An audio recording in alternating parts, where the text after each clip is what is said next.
आप सभी को happy independence day. India at 75 और हम सेलिब्रेट कर रहे हैं आज़ादी का अमृत महोत्सव। और अभी जो चलने वाला है वो चलने वाला है आपका अमृत काल। ठीक है। 15 अगस्त 1947 को हमको मिलती है आज़ादी। किससे हमको आज़ादी मिलती है? ब्रिटिशर लोगों से, है ना, अंग्रेज़ों से आज़ादी मिलती है। और आज हम खड़े हैं 2022 में कई सारे बदलावों के साथ, कई सारे चेंजेस के साथ, हमारे रोज़मर्रा के जीवन में, हमारी अर्थव्यवस्था में और बाकी सारी चीज़ों में हम कई सारे बदलाव देख चुके हैं। और साथ ही साथ हम देख चुके हैं बदलाव हमारे विषय में, जो कि है मनोविज्ञान। ठीक है, ओके। तो ये कोई पीएससी या फिर स्टेट सर्विसेज का एग्ज़ाम वीडियो नहीं है। ठीक है, तो हम बात करते हैं अपने सब्जेक्ट से रिलेटेड। ऑलराइट, आप सभी ने आज मॉर्निंग में स्पीच सुनी होगी, और अगर नहीं सुनी है तो आपको सुनना चाहिए थी। ठीक है, आपको एक जागरूक नागरिक बनना चाहिए इस देश का। तो हमने मॉर्निंग स्पीच में जो सुना, जब प्राइम मिनिस्टर प्रधानमंत्री नरेंद्र मोदी ने संबोधित किया देश को, ठीक है, उन्होंने शुभकामनाएं दी इस दिवस की, 15 अगस्त की। ठीक है, एंड उन्होंने क्या बताया, उन्होंने एक चीज़ का विशेष यहाँ पे मेंशन किया था, और वो क्या था? वो था आपका अनुसंधान। अगर किसी ने भी स्पीच सुनी होगी या ध्यान से देखा होगा, तो उन्होंने एक चीज़ की बात की थी, उसमें था हमारा अनुसंधान। ठीक ऐसा ही अनुसंधान हम कहाँ करते हैं? हमारे विषय मनोविज्ञान में करते हैं। खैर, उनका कहने का मतलब ये था कि हमको अनुसंधान से क्या करना है, इस देश में और इनोवेटिव चीज़ें लानी है ना, हमको इनोवेशन करना है, ऐसा उनका कहने का मतलब था। लेकिन इनोवेशन कब होगा? जब किसी चीज़ पे पहले क्या की जाएगी? रिसर्च की जाएगी। ठीक है, तो जो हम पढ़ते हैं हमारा अनुसंधान, उसकी यहाँ पे बात की गई है। तो हमारे जो प्राइम मिनिस्टर हैं वो भी चाहते हैं कि इस देश में क्या हो? अनुसंधान हो। मींस नई नई चीज़ों पे रिसर्च की जाए, रिसर्च एंड डेवलपमेंट पे जोर दिया जाए। एंड हमको क्या मिले? हम इनोवेशन कब कर पाएंगे? जब हम पहले किसी चीज़ पे रिसर्च करेंगे। ठीक है, इनोवेशन का मतलब क्या है? मानव जीवन को सरल बनाना। ठीक है, जैसे आजकल डिजिटल पेमेंट आ गई है, आप डिजिटल पेमेंट करते हैं, और भी कई सारी चीज़ें हैं, आपके जो सेंटर वगैरह खुले हैं, सीएससी सेंटर वगैरह, इससे क्या होता है, गांव गांव में चीज़ें सरल हो रही हैं। ठीक है, सरल कैसे हो रही हैं? पहले हमने क्या देखा? पहले हमने समस्या देखी, व्हाट इज़ द प्रॉब्लम, फिर हम गए समस्या समाधान के ऊपर, एंड फिर हमने क्या किया? नई नई चीज़ों को ईजाद किया, इनोवेट किया। ठीक है, तो ऐसी ही रिसर्च हम कहाँ करते हैं? हम करते हैं हमारे सब्जेक्ट के अंदर, जो कि है मनोविज्ञान।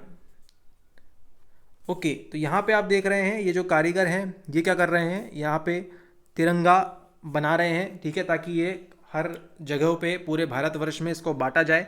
ठीक है, और इन्होंने एक नया चीज़ चलाई है, जिसे हम क्या कहते हैं? जिसे हम कह रहे हैं आजकल हर घर तिरंगा अभियान। ठीक है, ये क्या कहा जा रहा है? हर घर तिरंगा अभियान।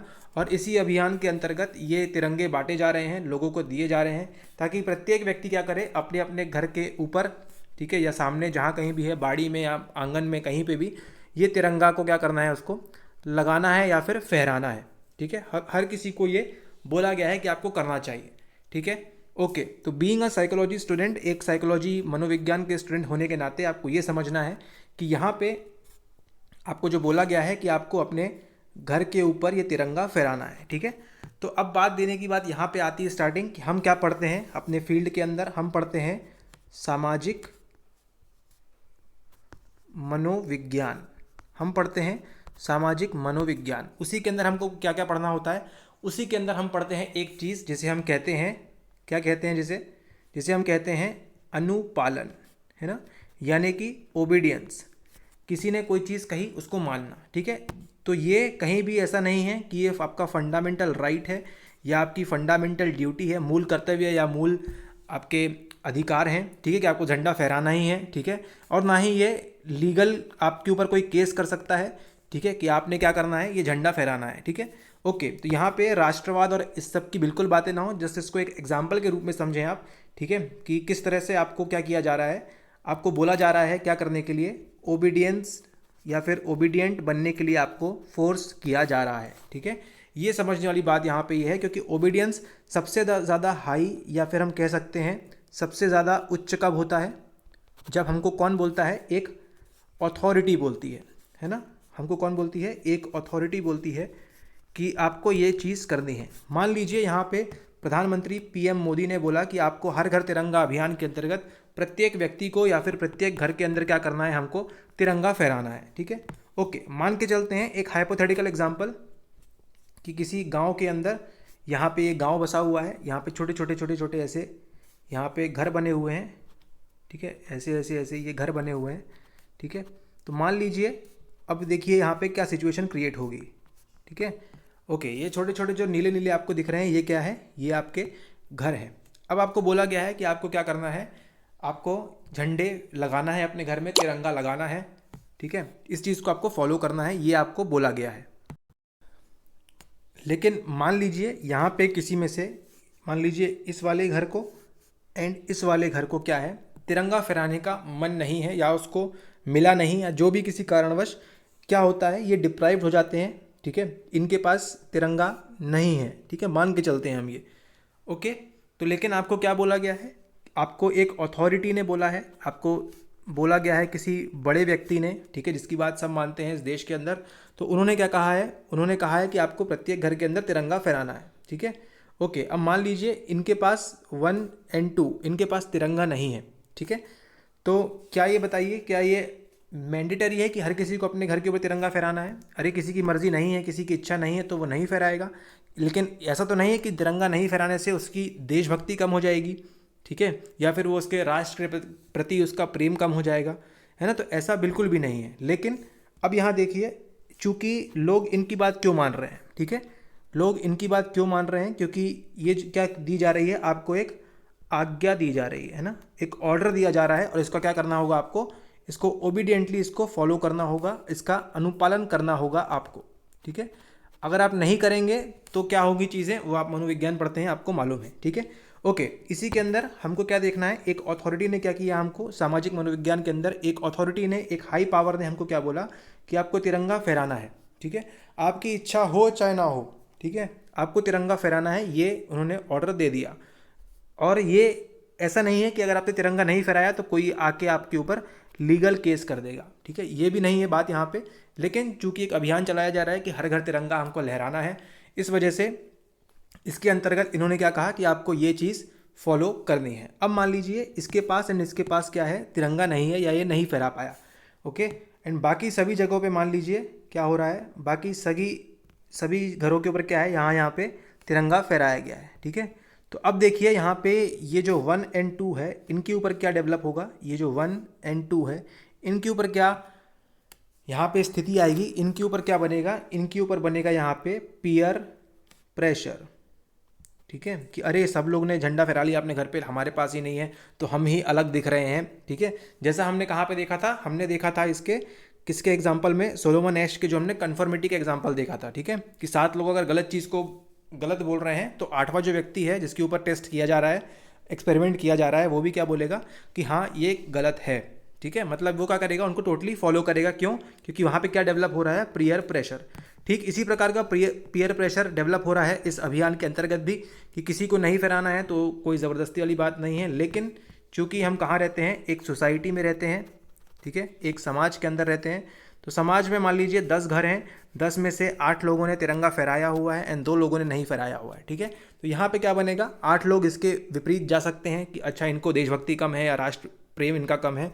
ठीक है, इस सब की बातें ऐसी होती रहती है। ठीक है, तो आपको सिर्फ अपने सब्जेक्ट के अकॉर्डिंगली पढ़ना है इसको। ठीक है, इसका हमारी या आपकी राष्ट्रभक्ति या देश प्रेम से कोई सरोकार नहीं है, इट्स जस्ट एन एग्जाम्पल आपको समझाने के लिए। ठीक है, कि ओबीडियंस क्या होता है, किसी बड़े व्यक्ति ने आपको बोला कि आपको ये चीज़ फॉलो करनी है एंड देन आप उसको चुपचाप बिना बोले फॉलो करते हैं। ठीक है, ऑर्डर निकला, आपने क्या किया, उसको फॉलो करना स्टार्ट कर दिया, हर घर तिरंगा, हर घर तिरंगा, हर घर तिरंगा। ठीक है, लेकिन क्या ये ज़रूरी था, लोग अपना काम छोड़ के ये सब करेंगे, क्या ये ज़रूरी था? या फिर मान लीजिए अगर ऐसा नहीं करते तो क्या उन पर कोई लीगल ऑब्लिगेशन होता, है ना। ये सब बातें होती हैं। लेकिन चूँकि लोग क्या करते हैं, ज़्यादा सवाल नहीं करते हैं, चुपचाप क्या करते हैं, चीज़ों को फॉलो करना स्टार्ट कर देते हैं, है ना। ओके, इसमें गलत बात कोई नहीं है, ना ही कोई इसमें देश प्रेम वाली बात है या राष्ट्रभक्ति वाली बात है।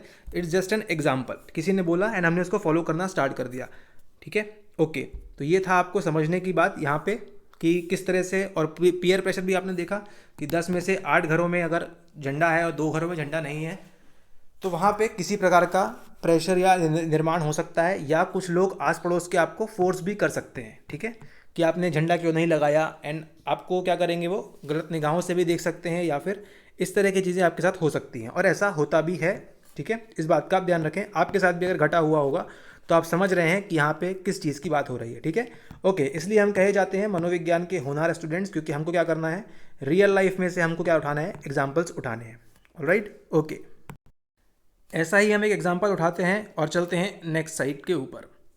Okay, so wish you a very happy happy happy birthday. तो आज हम सेलिब्रेट कर रहे हैं, या अगर वो होते तो हम सेलिब्रेट कर रहे होते किसी एक महान व्यक्ति का बर्थडे, है ना, जन्मदिन, सालगिरह हम उनकी मना रहे होते, है ना। और वो व्यक्ति कौन है? आज डेट है आपकी 15 अगस्त। ठीक है, 15 अगस्त। ठीक है, 15 अगस्त को वो व्यक्ति का, वो पर्सन का जन्म होता है। कब? 15 अगस्त। आप आज़ाद कब होते हैं? 1947 में, है ना।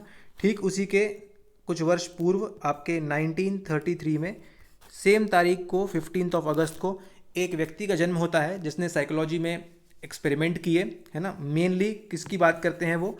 मेनली वो बात करते हैं समाज मनोविज्ञान की, है ना। समाज मनोविज्ञान की बात करते हैं मेनली वो। तो कौन है वो? चलिए उनको देखते हैं। ये हैं वो व्यक्ति, और इनका नाम क्या है? इनका नाम है स्टैनली मिलग्राम।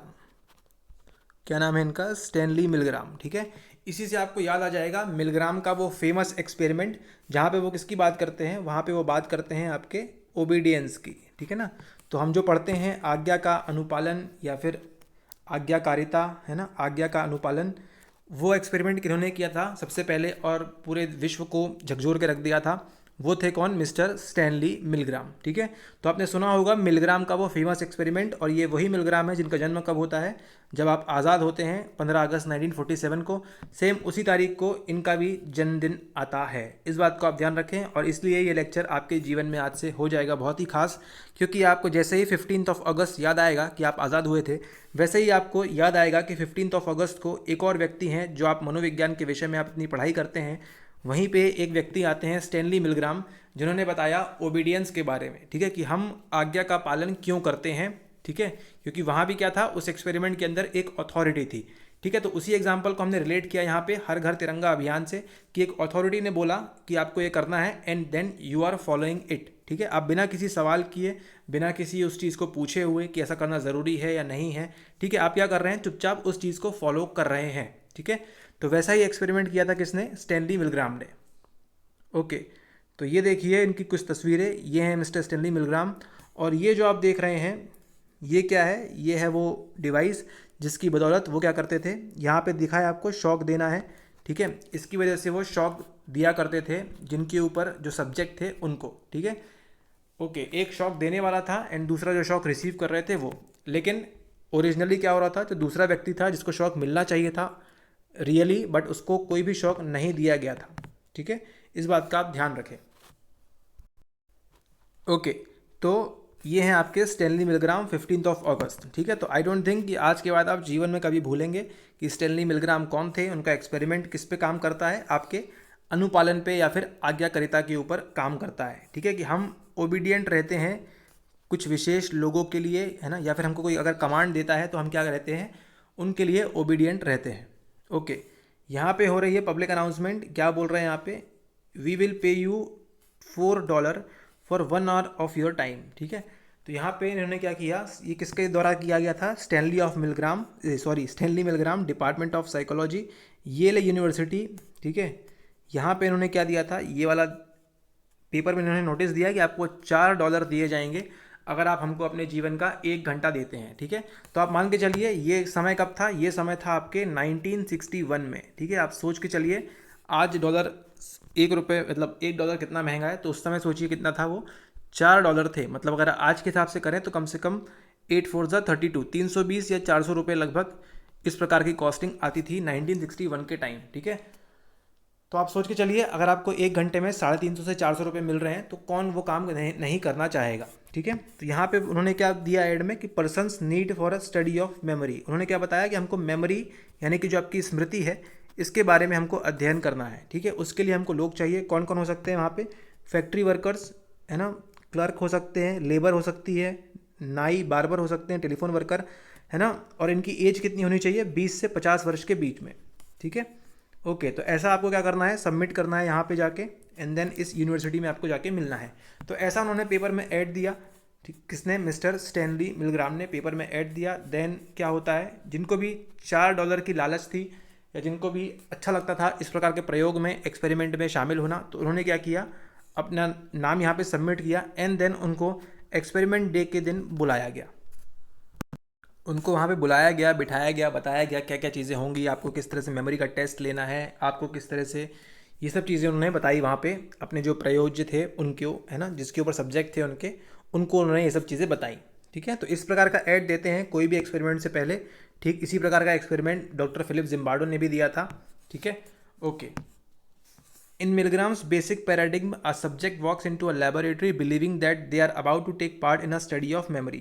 तो ये एक स्मृति के स्टडी चल रही है, स्मृति के बारे में अध्ययन चल रहा है और लर्निंग के बारे में। तो ऐसा लगता है उनको, जो भी सब्जेक्ट है उनको। After being assigned the role of a teacher, the subject is asked to teach word associations to a fellow subject. ठीक है, तो क्या होता है, उनसे पूछा जाता है कि आप टीचर बनना चाहते हैं या आप लर्नर बनना चाहते हैं। ठीक है, तो जो टीचर बोलता है, जो लर्नर बोलता है, उस पर डिपेंड नहीं करता। अब उनकी अलग एक प्रोसेस होगी रैंडमाइजेशन की, उसके अकॉर्डिंग वो क्या क्या करते थे, किसी को टीचर एंड किसी को लर्नर बनाते थे। ठीक है, ओके। उसमें उनसे पूछा जाता था आपसे कि आप क्या करना चाहते हैं। ठीक है, और उनको बताता था कि जो भी टीचर बनेगा, है ना, the subject is asked to teach word associations. आपको क्या बताना है कि जो दूसरा सब्जेक्ट है, जो अंदर बैठा है, जिसको शॉक दिया जाएगा, और आप कौन है? वन है। ठीक है, तो आपको क्या करना है? उसको वर्ड एसोसिएशन सिखाना है। ठीक है, कि किसके साथ क्या होगा ये सिखाना है। The teaching method however is unconventional. ठीक है, बहुत ही अनकन्वेंशनल टीचिंग मेथड थी, जिसके अंदर क्या होता था? Administering increasingly higher electric shocks to the learner. ठीक है, तो जैसे जैसे गलत सवाल आते थे या गलत जवाब आते थे, तो क्या दिया जाता था? उनको इलेक्ट्रिक शॉक दिया जाता था। Once the presumed shock level reaches a certain point, the subject is thrown into a conflict. अब मान लीजिए जो डिग्री है 10 वोल्ट से 120 वोल्ट पे चली गई है, तो अब यहाँ पे क्या आती थी? आपकी कॉन्फ्लिक्ट होने लगता था, है ना। वहाँ पे जो सब्जेक्ट वन है, जो शॉक दे रहा था, उसको क्या उत्पन्न होने लगता है? वहाँ पे उसको द्वंद्व उत्पन्न होने लगता है कि क्या मैं सही कर रहा हूँ, मैं किसी को इलेक्ट्रिक शॉक दे रहा हूँ बिना वजह, मैं उसको जानता भी नहीं हूँ, केवल वो गलत उत्तर दे रहा है, इस वजह से मैं उसको इलेक्ट्रिक शॉक दे रहा हूँ। तो क्या ये सही है, क्या ये गलत है? On the one hand the strapped learner demands to be set free, he appears to suffer pain and going all the way may pose risk to the health. ठीक है, इसमें क्या होता था? उनकी हेल्थ या स्वास्थ्य को भी नुकसान होता था। वहीं दूसरी तरफ द एक्सपेरिमेंटर जो था, जो एक्सपेरिमेंट कर रहा था, if asked insist that the experiment is not as unhealthy as it appears to be and the teacher must go on. ठीक है, तो वो क्या कहते थे, जो सब्जेक्ट वन था उसको, कि ये एक्सपेरिमेंटर है, ये सब्जेक्ट वन है और ये सब्जेक्ट टू है। तो वो एक्सपेरिमेंटर बोलता था सब्जेक्ट वन को कि आपको क्या करना है? कंटिन्यू रहना है आपको। ठीक है, आप सवाल मत करिए कि वो अनहेल्दी है, उसको स्वास्थ्य खराब हो रहा है, ठीक है, वो मर भी सकता है इलेक्ट्रिक शॉक से, आप ये सब मत मतलब रखिए, आपको सिर्फ सजा देनी है। ठीक है, तो जो एक्सपेरिमेंटर है वो क्या कर रहा था? इसको ऑर्डर कर रहा था, और जो वन था वो चुपचाप फॉलो कर रहा था। ठीक है, ओके। तो हमने क्या पाया गया? लगभग 65% of all subjects continue to administer shocks up to the very highest level. ठीक है, तो 300 वोल्ट के इलेक्ट्रिक शॉक 400 वोल्ट तक या 125 जो भी थे, है ना, जितने भी हायर लेवल के वोल्ट शॉक्स थे, वहाँ तक भी लोग पहुँच गए थे, है ना। जो सब्जेक्ट वन था यहाँ वाला, उसने क्या किया? सेकेंड वाले को 120, 150, 160, है ना, जितने हायर वोल्ट्स थे वहाँ तक वो गया। कितने परसेंट केसेस में? 65% केसेस में। ठीक है, ओके। मतलब अगर मान लीजिए 100 लोगों पे ये एक्सपेरिमेंट किया गया, तो उसमें से 65 लोगों ने हाई इलेक्ट्रिक शॉक्स दिए। इस बात का आपको ध्यान रखना है। ये देखिए यहाँ पे दिया है कुछ इस प्रकार से, ये जो देख रहे हैं, ये आपने क्या देखा? ये हैं आपके स्टैनली मिलग्राम। मिलग्राम तो नहीं है, लेकिन मिलग्राम के एक असिस्टेंट कह सकते हैं, जो यहाँ पे ऑब्जर्व कर रहे थे। ठीक है, ओके। यहाँ पे जो सब्जेक्ट बैठा है, ये क्या कर रहा है? इनको दिया जा रहा है इलेक्ट्रिक शॉक। ये देखिए यहाँ से ये कनेक्टेड है लाइन, ओके। इनको मिल रहा था इलेक्ट्रिक शॉक, और ये जो पर्सन है ना, एल, ये क्या कर रहे थे? हर गलत जवाब पे इलेक्ट्रिक शॉक की इंटेंसिटी पहले ये दबाएंगे, then second button, third button, fourth button, और इस प्रकार से क्या कर रहे थे? वो उसकी इंटेंसिटी बार बार बार बार इंक्रीज करते जा रहे थे। ठीक है, ओके। ये सब इंक्रीज हुआ, तो हमने क्या पाया? लगभग 65% केस के अंदर ये जो थे, इन्होंने 65% केसेस में इनको हायर लेवल के शॉक्स दिए। ठीक है, तो अब क्या होता था कि एक सर्टेन लेवल तक, मान लीजिए 100 से 400 वोल्ट तक जाना है, ठीक है। यहाँ पे मान लीजिए स्केल बनी हुई है, स्केल के अंदर क्या है आपका, ये है 100 वोल्ट और ये है 400 वोल्ट, ठीक है। ये बीच में बने हुए हैं। तो 100 वोल्ट से सबसे पहले इसको प्रेस करेगा तो लर्नर को लगेगा ठीक है, हाँ मतलब इतना शॉक मैं दे सकता हूँ, यहाँ यहाँ यहाँ। लेकिन एक सर्टेन लेवल पे आने के बाद यहाँ पे बीच में कहीं 200 220 वोल्ट पे आने के बाद ये जो व्यक्ति है इसको लगता है कि क्या मैं जो कर रहा हूँ सही है, या मैं फालतू बेवजह किसी को नुकसान पहुँचा रहा हूँ, किसी को इलेक्ट्रिक विद्युत के झटके दे रहा हूँ, क्या ये सब सही है, क्या मैं इस तरह का व्यक्ति हूँ जो किसी को चोट पहुँचा सकता हूँ। ठीक है, ये सब चल रहा था किसके अंदर, ये सब कन्फ्लिक्ट चल रहा था इस व्यक्ति के अंदर। यहाँ जो व्यक्ति था वो तो क्या था, आराम से बैठा हुआ था। क्यों? क्योंकि वो इसके साथ ही कहीं ना कहीं मिला हुआ था, क्योंकि असलियत में तो कोई शौक थे ही नहीं वहाँ पे, है ना। लेकिन इतना सोचिए मेंटल प्रेशर कितना आ गया होगा इस व्यक्ति के ऊपर कि मान लीजिए कोई व्यक्ति सीधा साधा है, कोई टीचर वहाँ पे बैठा है एंड देन वो किसी स्टूडेंट को या कोई गलत जवाब दे रहा है तो उसको इलेक्ट्रिक शॉक दे रहा है, ठीक है। तो कहीं ना कहीं अपने सेल्फ से, है ना, अपने सेल्फ से और जो ये बोल रहे हैं वहाँ पे क्या होता है, एक प्रकार का द्वंद्व, एक प्रकार का कॉन्फ्लिक्ट, है ना, एक प्रकार का फ्रस्ट्रेशन वहाँ पे इस व्यक्ति को आने लगता है कि मैं इस प्रकार का व्यक्ति हूँ ही नहीं, मैंने कभी किसी को चाटा नहीं मारा, तो विद्युत झटके तो दूर की बात है, ठीक है। इस प्रकार का जो कुंठा या द्वंद्व जो है ये व्यक्ति महसूस करता है, ठीक है। लेकिन यहाँ पे जो व्यक्ति बैठा है ना, इसको इससे कोई मतलब नहीं। यहाँ पे जो वी है इसको इससे कोई मतलब नहीं कि आप क्या फील कर रहे हो, आप तो बस इलेक्ट्रिक शॉक देते जाओ, ठीक है। क्योंकि ये क्या है, ये एक ओबीडियंस या फिर हम कह सकते हैं एक अथॉरिटेटिव व्यक्ति है ना, जिसके पास एक अथॉरिटी है। और ये जो व्यक्ति है एल, ये क्या कर रहा है, ये इसको चुपचाप फॉलो कर रहा है यहाँ पे, ठीक है। जो वी बोलेगा वो एल को करना पड़ेगा, ठीक है। इस प्रकार की बात यहाँ पे चल रही है ओबीडियंस वाली, यानी कि आज्ञा पालन अनुपालन। क्योंकि इसको ये क्यों आया है यहाँ पे, $4 के लिए आया हुआ है, ठीक है। इस बात का आपने ध्यान देना है। लेकिन क्या केवल $4 के लिए आप किसी को 300-400 वोल्ट का झटका दे सकते हैं, या 100 वोल्ट का झटका भी दे सकते हैं, ठीक है। तो यहाँ पे ये फ्रस्ट्रेशन की लड़ाई थी और हमने इसको पाया कि 65% केसेस में क्या मिला हमको, लोग हायर लेवल तक पहुँच गए, ठीक है। ये देखिए कुछ इस प्रकार का था वो सेटअप, ठीक है। यहाँ पे देख रहे हैं इनके हाथ में बांध रहे हैं यहाँ पे, ताकि इनको क्या हो, झटके महसूस हो। Alright, okay. तो ये एक्सपेरिमेंट कब चल रहा है, ये आपका एक्सपेरिमेंट चल रहा है आपका 1961 में, ठीक है। 1960s के आसपास, 61 62, ये थोड़ा टाइम फ्रेम चल सकता है, लेकिन इसी के आसपास ये चल रहा था। इसका नाम क्या है, स्टैनली मिलग्राम एक्सपेरिमेंट, या फिर एक्सपेरिमेंट ऑन ओबीडियंस, या फिर ओबीडियंस एक्सपेरिमेंट। इस दो तीन नामों से आप इसको समझ सकते हैं ना। आज्ञा पालन का प्रयोग या फिर अनुपालन प्रयोग, ये सब जो हैं ये किसके द्वारा प्रतिपादित किए गए हैं, ये दिए गए हैं आपको स्टैनली मिलग्राम के द्वारा, ठीक है। ओके, अब सवाल ये होता है क्या स्टैनली मिलग्राम को एकाएक सपना आ गया, क्या वो सो रहे थे उनको सपना आया और उन्होंने डिसाइड किया कि मैं ये करूँगा, या मैं इस ओबीडियंस के बारे में स्टडी करूँगा, या फिर ओबीडियंस के बारे में एक्सपेरिमेंट करूँगा। क्या उनको एक रातों रात सपना आ गया? नहीं, ऐसा नहीं। ऐसा क्यों हुआ? क्योंकि उसी दौरान एक व्यक्ति थे जिनका नाम था एरिक एल्डोफमैन, ऐसा करके कुछ तो भी नाम था, है ना, जो आपके यहूदियों के ऊपर क्या किया गया था, होलोकॉस्ट किया गया था, है ना, नाजीज के द्वारा, है ना। वहाँ पे एड्रिच एल्डोफमैन, ऐसा कुछ तो भी नाम है ना, आपको नाम बता दूंगा बाद में मैं, ठीक है। तो उन्होंने क्या किया था, इस होलोकॉस्ट के अंदर ऑर्डर्स फॉलो किए थे, है ना, ओबीडियंटली। इस बात का आपको ध्यान रखना है। तो उन्हीं का जब क्या हुआ 1961 में, क्या होता है उनके साथ, उनका ट्रायल होता है, ठीक है। उनको सज़ा सुनाई जाती है, उनका ट्रायल होता है, ठीक है। तो उसी ट्रायल के बाद इनको ये समझ आती है कि मैं भी एक एक्सपेरिमेंट करता हूँ कि ओबीडियंस पे लोग कितना ओबीडियंट होते हैं दूसरों को हार्म पहुँचाने के लिए, ठीक है। तो नाजी ने जो यहूदियों के साथ किया, ज्यूज़ के साथ किया, वो तो आप सभी को मालूम है, जर्मनी में, है ना। तो वहीं पे ये एक जो व्यक्ति था जिसके ऊपर 1961 में ट्रायल किया गया, वहीं से इनको इंस्पिरेशन मिलती है, वहीं से उनको सीख मिलती है कि हाँ, मैं भी इस प्रकार का एक एक्सपेरिमेंट करके देखता हूँ कि क्या लोग दूसरे को नुकसान पहुँचा सकते हैं, भले ही वो उन्हें जानते हो या ना जानते हो, ठीक है। क्या उनको एक्सपेरिमेंट मतलब उनको नुकसान पहुँचा सकते हैं, वो ये चेक करना था मिस्टर स्टैनली मिलग्राम को, ठीक है। ओके, इसी के बाद 1974 में वो एक किताब लिखते हैं। 1974 में एक किताब आती है जिसका नाम क्या है, ओबीडियंस टू अथॉरिटी। इस किताब के अंदर उन्होंने अलग अलग तरीक़ों में बताया किस प्रकार से ओबीडियंस से काम करता है ना, लोग कितना अथॉरिटी को सपोर्ट करते हैं या उनकी बात मानते हैं, ये सब लिखा हुआ है किताब के अंदर। किताब का नाम क्या है? किताब का नाम है आपके ओबीडियंस टू अथॉरिटी। मतलब जो भी अथॉरिटी में है, जो भी व्यक्ति है जो आपको क्या कर रहा है, आपको निर्देश दे रहा है, उसकी लिए आप कितना आज्ञा पालन करेंगे। ठीक है, ओके।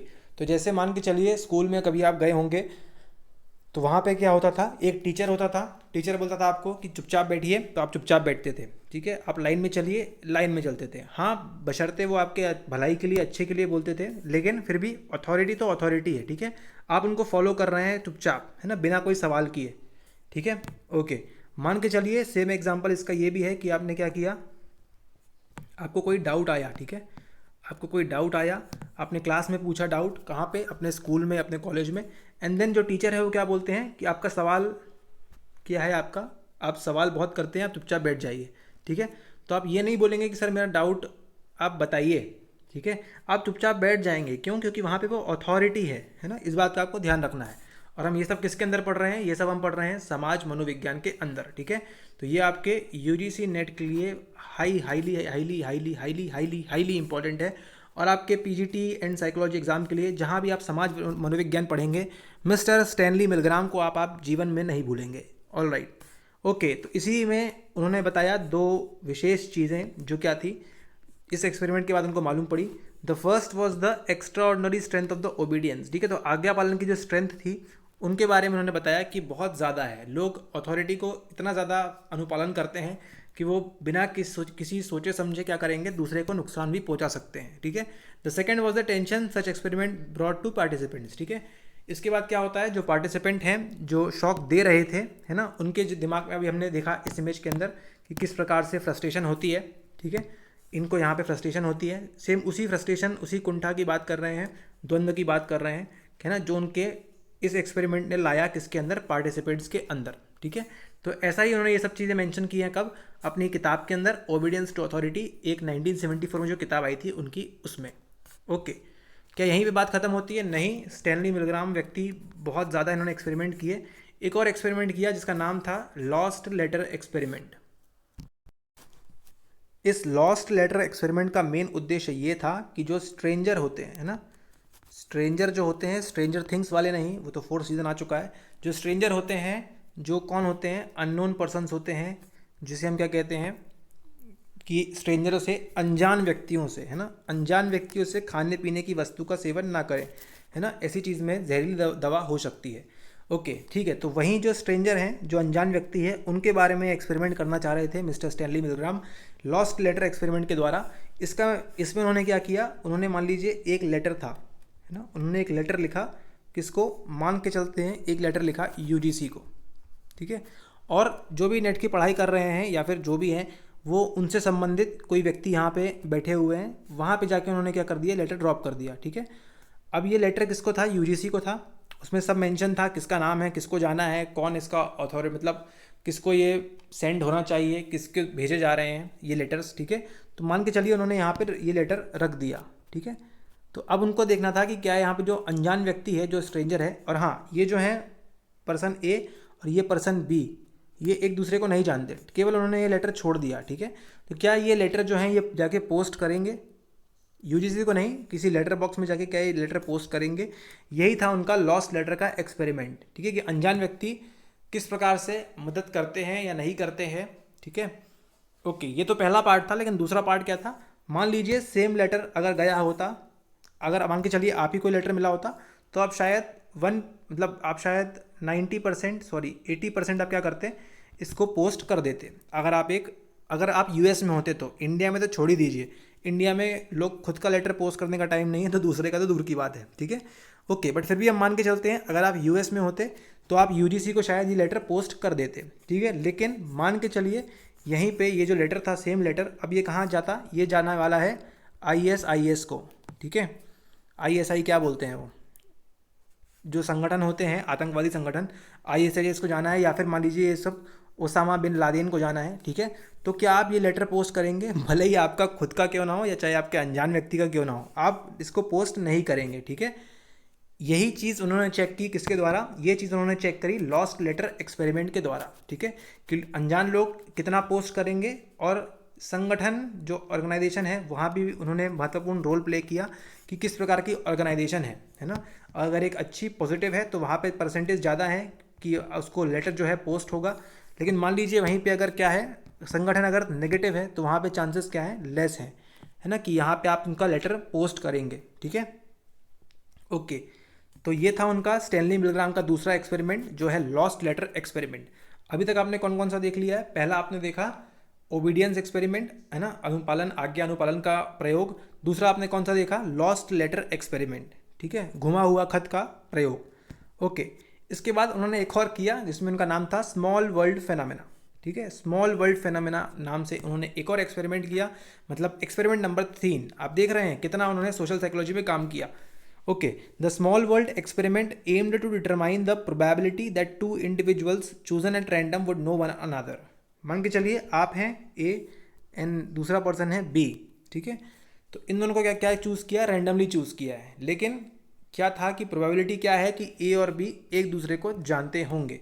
ठीक है, इसमें कई सारी मेथड्स हैं, 6 परसेप्शन या 6 मेथड वाला वो सारी चीज़ें हैं इसके अंदर। ठीक है, 6 सेंस वाला, लेकिन वो आपके काम का नहीं उतना। आपको सिर्फ इतना ध्यान रखना है कि अगर सवाल पूछ ले आपसे परीक्षा में कि स्मॉल वर्ल्ड फेनामिना, जिसके अंदर एक व्यक्ति, दरअसल होता क्या है इस एक्सपेरिमेंट के अंदर, अगर आप चाहते हैं इस पर और डिटेल वीडियो तो बता भी देंगे बाद में। इसके अंदर होता क्या है, एक इस प्रकार की चेन बनती है। ठीक है, एक इस प्रकार की चेन बनती है, ये इस प्रकार की चेन बनती है। ठीक है, कि प्रत्येक व्यक्ति एक दूसरे को कहीं ना कहीं क्या करता है, जानता है। ठीक है, इस प्रकार से चेन बनती है। ये आपके ए हैं, ये आपके बी हैं। ठीक है, ये यहाँ पे भेजेंगे पोस्ट, ये यहाँ पे लेटर भेजेंगे, एंड देन इस प्रकार से अंत में ये बी तक पहुँच जाएगा या फिर बी ए तक पहुँचा देगा। ठीक है, इस प्रकार की बातें हैं कि, और अंत में क्या होगा, ए और बी एक दूसरे को जानते हैं, ये प्रूफ हो जाएगा। ठीक है, तो इस प्रकार का एक एक्सपेरिमेंट था। इसको ज़्यादा सक्सेस तो नहीं मिली, क्रिटिसाइज बहुत हुआ कि ऐसा ज़रूरी थोड़ी ना है। ठीक है, तो यही है आपका कौन सा, द स्मॉल वर्ल्ड एक्सपेरिमेंट। इसमें क्या प्रूव करना था कि एक जो इंडिविजुअल हैं, 2 इंडिविजुअल हैं जिनको रैंडमली चूज़ किया गया है, एक दूसरे को शायद जानते होंगे। ठीक है, मान लीजिए आप जिस शहर में रहते हैं, आप पर्सन ए हैं और उसी शहर में एक और पर्सन है बी, है ना, तो आप इन दोनों को एक दूसरे से कहीं ना कहीं एक दूसरे को ये जानते होंगे। तो यही था आपका कौन सा phenomena, small world phenomena. Okay, ठीक है, तो अभी तक हमने क्या क्या देख लिया है, स्टैनली मिलग्राम का ओबीडियंस एक्सपेरिमेंट देख लिया है। दूसरा हमने कौन सा देखा, लॉस्ट लेटर, जिसमें लेटर जो है किसी संगठन को भेजना है अनजान व्यक्ति का, तो क्या लोग पोस्ट करेंगे? एक तो सबसे पहले अनजान का है इसलिए, और फिर दूसरा कि किसको भेजा जाना है वो भी डिपेंड कर रहा था वहाँ पे। तीसरा हमने देखा कौन सा, स्मॉल वर्ल्ड फेनामिना। इसमें ये बात थी कि लोग एक दूसरे को जानते हैं या नहीं जानते हैं। ठीक है, ओके। अगला था एंटी सोशल वर्ल्ड एक्सपेरिमेंट। इसमें वही सब बातें थी कि जो लोग हैं, मतलब मीडिया का क्या इन्फ्लुएंस होता है ना, मीडिया का क्या इन्फ्लुएंस है, टीवी और ये सब न्यूज़ रेडियो ये सब देखने के बाद लोग किस प्रकार से इन्फ्लुएंस करते हैं, कितना एंटी सोशल होते हैं, कितना उनमें एग्रेशन आता है ना। और ये सब चीज़ें हैं किसके द्वारा की गई थी, ये भी की गई थी आपके स्टैनली मिलग्राम के द्वारा।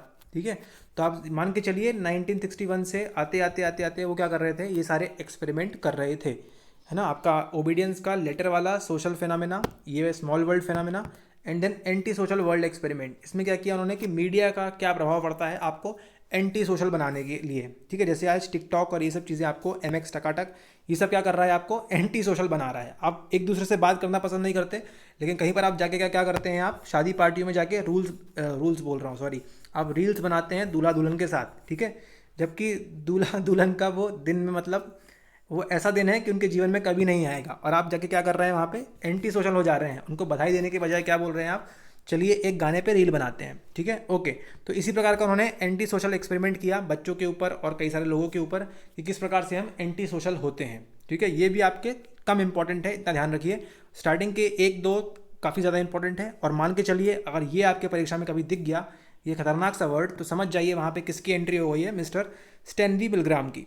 दरअसल होता क्या है, Cyrano de Bergerac is a play written in 1897 by Edmond Rostand. ठीक है, तो ये एक फ्रेंच प्ले हम कह सकते हैं, एक फ्रांसीसी खेल है, नाटक है। ठीक है, जिसमें क्या होता है वो आप कभी देखने का मौका मिले तो देख लीजिएगा। इसके अंदर क्या होता है, ये जो नाम यहाँ पे दिया हुआ है सायरानॉइड्स। ठीक है, तो स्टैनली मिलग्राम का एक और एक्सपेरिमेंट था जिसमें उन्होंने क्या बात की कि सायरानॉइड्स नाम की कोई चीज़ें होती हैं। ठीक है, ओके। अब ये क्या होती हैं उसको देखते हैं। यहाँ पे देखिए क्या हो रहा है, यहाँ पे ये है number 1, interacting speaks how are you, है ना। ये आपसे पूछ रहा है कि आप कैसे हो, ये बोल रहा है आई एम डूइंग वेल, लेकिन दरअसल ये नहीं बोल रहा है। ठीक है, कौन बोल रहा है यहाँ पे, जो सोर्स है वो ये बोल रहा है माइक्रोफोन के थ्रू कि आई एम डूइंग वेल, मतलब शरीर इसका है लेकिन आवाज़ किसकी है? आवाज़ इस व्यक्ति की है। शरीर इसका है, आवाज़ इस व्यक्ति की है। आपने कई सारी हिंदी बॉलीवुड मूवीज़ भी देखी होंगी इसके अंतर्गत। मतलब साइरानॉइड्स कौन होते हैं? ऐसे लोग, है ना, ऐसे लोग, ऐसे पर्सन, है ना, जो क्या बोलते हैं, खुद की बात नहीं करते हैं। उनका उनका जो CNS है, उनका जो केंद्रीय तंत्रिका तंत्र है, उससे वो बातें नहीं करते हैं, या उससे आवाज़ नहीं निकलती है, या उससे उनकी स्पीच नहीं आती है, या वो शब्द नहीं बोलते हैं। कौन बोलता है? जो पीछे बैठा है सोर्स, है ना, जो सोर्स पीछे बैठा है वो बोलेगा, एंड देन वो इसको रिस्पॉन्ड करेंगे। ठीक है, ओके। ठीक उसी प्रकार से जैसे मान लीजिए वो जो मूवी आई थी एक, मुन्ना भाई MBBS, ठीक है, उसमें जब वो एग्ज़ाम देने के लिए जाता है, ठीक है, एग्ज़ाम देने के लिए जाता है तो क्या होता है वहाँ पे, वो कान में एक ईयरफोन लगा के जाता है, ठीक है, और वहाँ पे लिखता है। मान लीजिए सेम अगर वहाँ पे इंटरव्यू हो रहा होता, सेम चीज़ होती, लेकिन वो क्या करता, बैठा वो रहता, है ना, लेकिन आंसर कौन दे रहा था? जो सबसे पीछे था, है ना, ये आंसर देगा, ऐसे समझिए आप,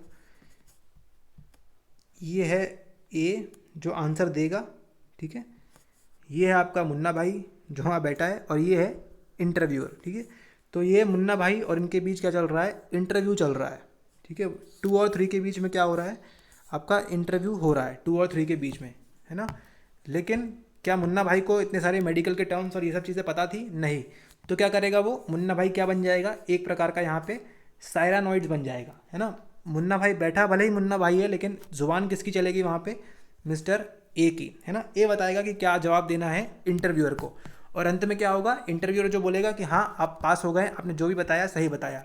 जो इंटरव्यूअर है उसको मालूम ही नहीं पड़ पाएगा इस चीज़ के बारे में कि दरअसल जवाब तो कोई और दे रहा है, ठीक है। तो ठीक इसी प्रकार से इसके अंदर होता है आपके सायरानॉइड्स के अंदर, ठीक है। आप ये समझ गए सायरानॉइड्स क्या होते हैं? ऐसे व्यक्ति जो खुद की ज़ुबान तो नहीं बोलते मगर दूसरों की ज़ुबान बोलते हैं, ठीक है। इस प्रकार से आप ध्यान दीजिएगा।